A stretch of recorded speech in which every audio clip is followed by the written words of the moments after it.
I'm Amanda Richman, Mindshare's North America CEO.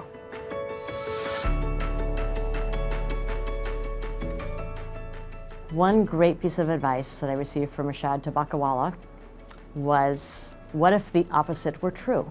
And applying that line whenever you're jumping to an assumption that's been formed to really shape how you might think about that from another person's lens, making sure that maybe you're not leaping to a conclusion with the right amount of information.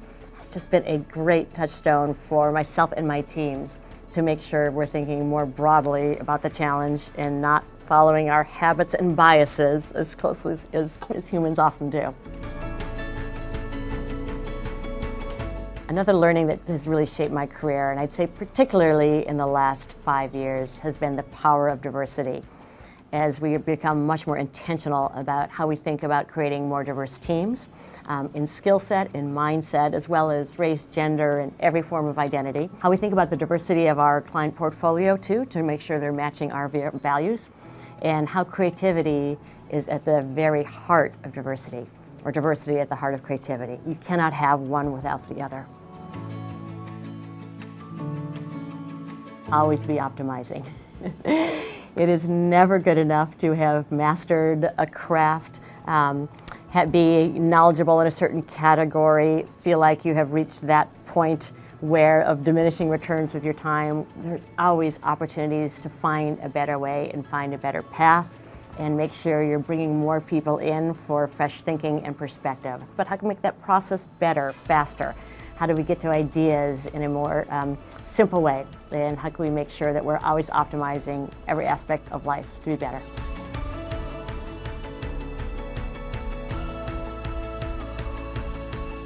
So 2023, while it'd hardly be a trend, it has been taking off, I think, faster than anyone's expected, and that's certainly the space of retail media and the shift of media dollars from both traditional digital and even programmatic channels and more to retail media partners to really connect commerce all the way from brand building through point of sale.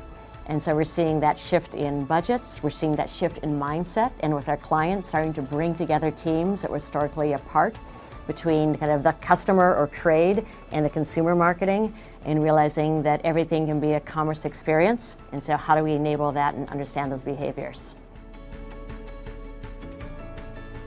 The other trend, and I think this is fascinating, is coming out of the last few years, everyone is so hungry for experiences.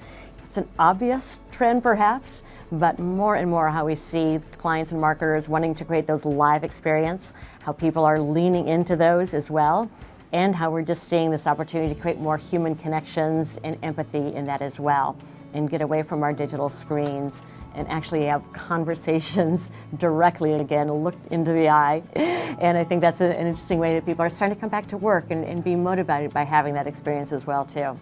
Simply being more human again. It's refreshing.